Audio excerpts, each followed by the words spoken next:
Wow. Here, I'll hold your book for a second. So yeah, hey everyone, welcome for our first talk at Watkins this month in August, and we're very happy to have Dave Richo here and on his new book, Daring to Trust, which I think is very, very topical with everything that's been happening. Trust is really the foundation of society. Yeah, thank you for coming as well. It's nice to see that London's carrying on. We're soldiering on and yeah, having positive vibes. So and it's great to have also Dave here. He's come all the way from Santa Barbara. He's happens to be in the UK, and it's a treat to have an author in the store. So without any further ado, yeah, let's give him a applause.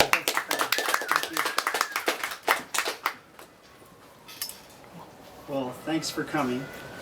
My name is Dave, and I'm a psychotherapist. I live in half the year in Santa Barbara, half the year in San Francisco, and I'm originally from Connecticut.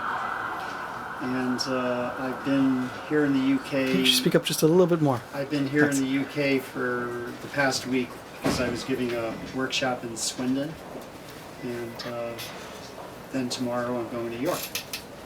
So. It's fun to be here with you in between. My book is called Daring to Trust because, of course, it takes a daring move to trust in a world in which things are not always trustworthy, and people are certainly not always trustworthy. So I'd like to begin with just reading a short section from the beginning of the introduction, and then I will go on to give a short talk and open it up for questions. We now embark on a voyage into waters more often troubled than tranquil. Only we brave hearts will want to board the ship called trust. Can we trust the ship not to sink? Can we trust our shipmates? Those are the questions we keep pondering with respect to our families and relationships, not to mention our world. Only those of us willing to be vulnerable can sail this sea of risk. If we fall overboard, headlong into the billows, we may fear they're engulfing us. Can we trust our fragile bodies to stay afloat in such a rowdy sea?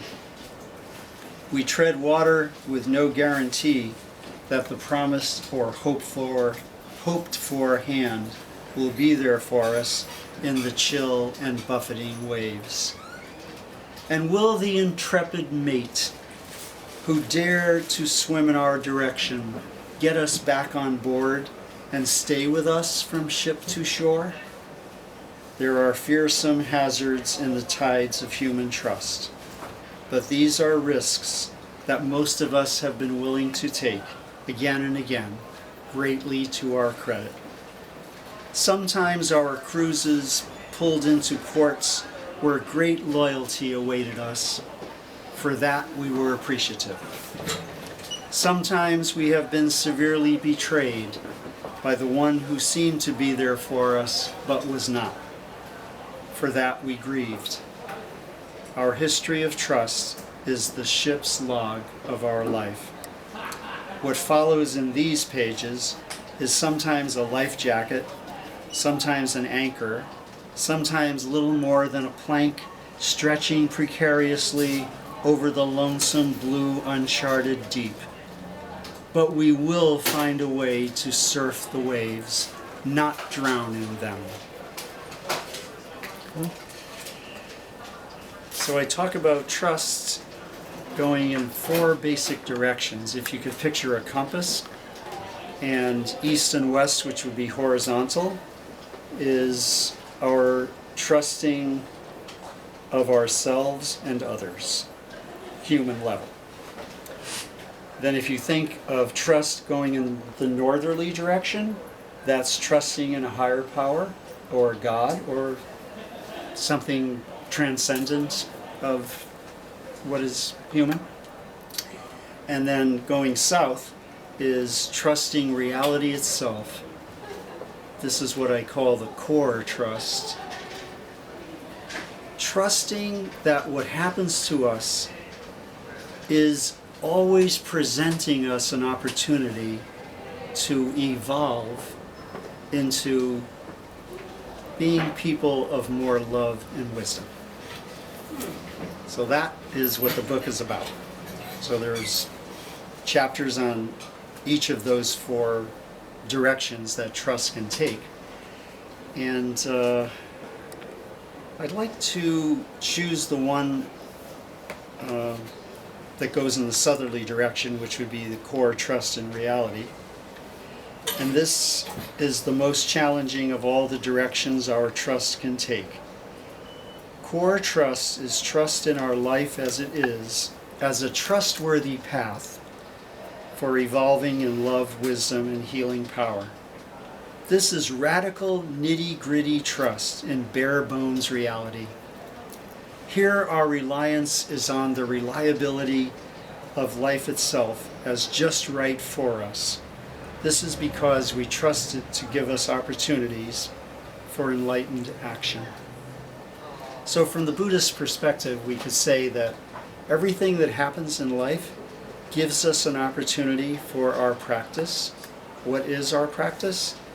First, mindfulness, which is focusing and being present in the here and now, rather than being caught and distracted by the usual detours away from the here and now, such as an attachment to how things will turn out, a fear of facing life as it is, a desire to have things come out our way, a tendency to try and gain control of what's going on, a tendency to judge and evaluate what happens rather than listen to it. So that's the first opportunity, is mindfulness. And the other opportunity is loving kindness, that we get a chance to respond to what is happening and to the people around us with an attitude of love, compassion, joy, and equanimity. Equanimity is the ability to accept whatever happens with an equal spirit. So what I'm proposing is that in this core trust in reality, we could believe not so much in the superstitious style that everything happens so that we can learn something. I'm changing that to everything happens and we can learn from it. When you put it that way, it's not as tied to a kind of magical view, and it's more reality oriented. One important feature of this is synchronicity. Trusting that there are meaningful coincidences that occur in the course of life.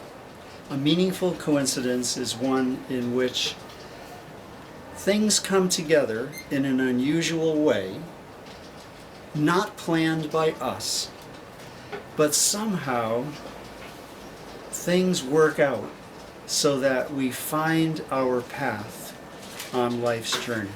What is this journey?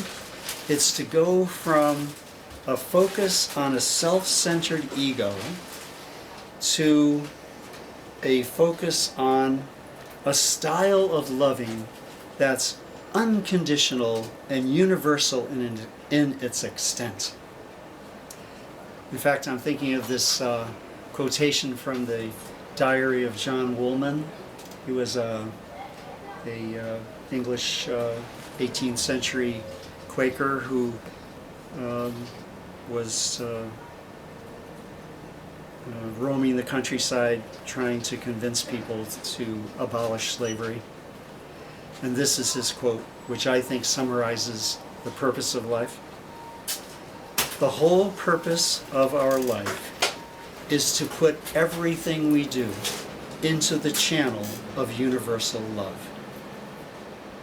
So you take everything that happens and you try to find a way to bring that to the rest of the world in a loving way. This is trusting that we live in the kind of universe that gives us those opportunities, that they keep coming along. Where do they come from? They come from the full compass. So they come from all the experiences that we have with other people, in relationships or in acquaintanceships. Sometimes people have been trustworthy, sometimes they've betrayed us. This has led us, having noticed that given of life, that people aren't always trustworthy, this has led us to change our style in relationship. So instead of it being about how can I trust you to be trustworthy toward me, instead of that style, it's how can I trust myself to receive your trustworthiness with appreciation and to handle your betrayals without having to retaliate. So there I found a way to be in relationship with others and to accept the fact that sometimes there will be betrayals and at other times, wonderfully, there'll be trustworthiness. And my focus is on receiving both of those because that's what it means to be human. And that's how I'm going to grow. That's how I'm going to move along on the journey. It will happen through a combination of trustworthiness and betrayal. But I'm not turning against people because of that and becoming retaliatory toward them. I'm simply noticing it, handling it with equanimity, saying ouch, working on the relationship so that trust can happen, and never with the idea of revenge. Reminds me of a quote from Shakespeare in The Tempest, that the rarer action is in virtue than in vengeance. So that we're choosing the path of the rarer action, and this is because we have put everything we do into the channel of universal love. So what I was trying to do in the book is show that there is a way to live with others in a world in which there are many hurts, disappointments, betrayals, and rejections, and that none of that turns us against people or embitters us or pushes us into despair. Instead, we take all of that as grist for the mill. We take all of that as, oh, this is part of what it means to be human. And what matters most is that I have made a commitment to be trustworthy toward everyone, no matter how others treat me. When you come to that place where you have promised yourself to others and to the world as someone who will always be there in a trustworthy way, you like yourself a lot more than you do when you do as you've been done by, or follow suit and hurt others because they've hurt you. And all of this, I would say, relates to the part of the topic that has to do with trusting yourself, trusting your intuitions, trusting what your body tells you, trusting the journey that you're on with all of its twists and turns, seeing every predicament that comes along as somehow an invitation. How can I, in this experience, in this predicament, move toward more mindfulness and more loving kindness? So now everything that happens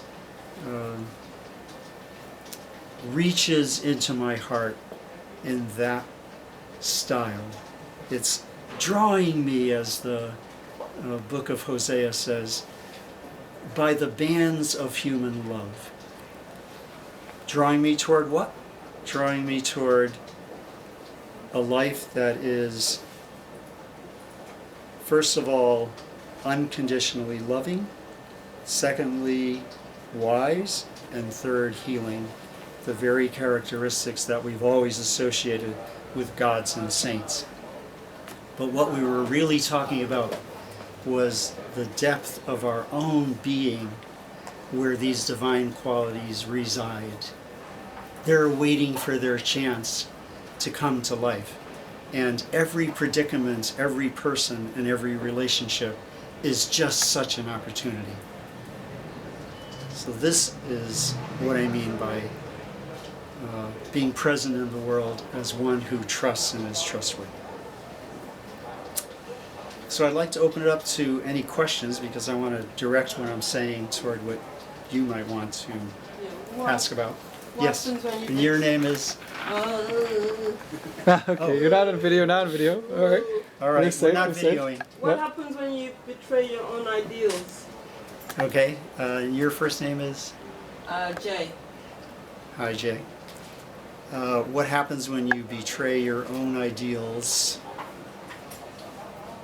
The way I look at it is, when you notice that that's happened, you look for a way to make amends to anyone involved, and especially to yourself, and pick yourself up, dust yourself off, and get right on with it.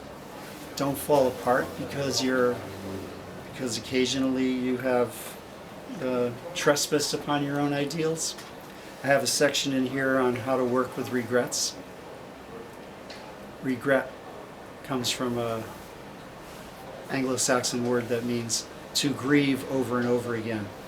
This is what we don't want to do. We don't want to be tied to how we betrayed our ideals. We want to look for a way to reestablish them. So that's what I'm hoping is going to happen. Thank you for your question. So don't get attached to ideals. Yeah, you'd be letting go of the attachment in the Buddhist style. Attachment to what? Attachment to how I can keep presenting and showcasing my ego, I guess Latin word for I, instead of letting my ego bow to the purposes of my higher self.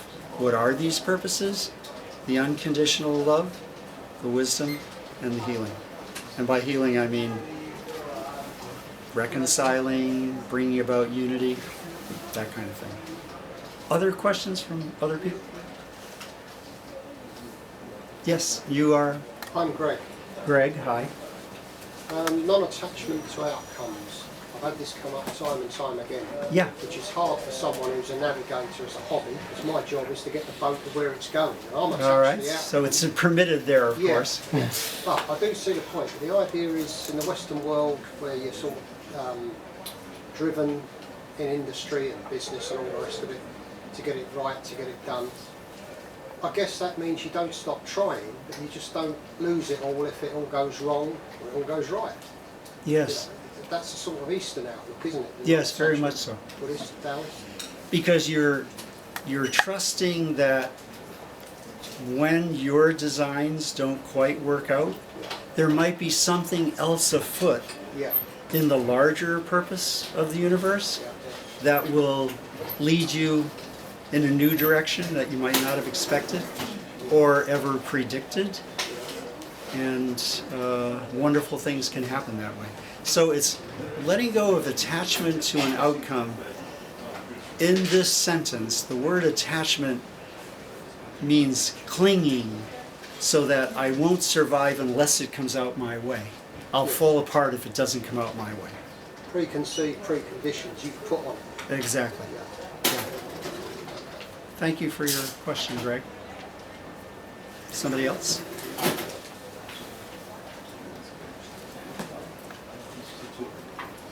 let's see. Yeah. What's the center? I beg your pardon? Compass. Center of the compass is trust. So your trust goes in the 4 directions. How You do had a you? question? Yeah, I mean, if you've been betrayed, which happens to everyone in life, as you're saying. Yes. How do you become more resilient and open to, I guess, building trust again and going out there? What do you have any specific technique, something pragmatic maybe you could share with us? Yes.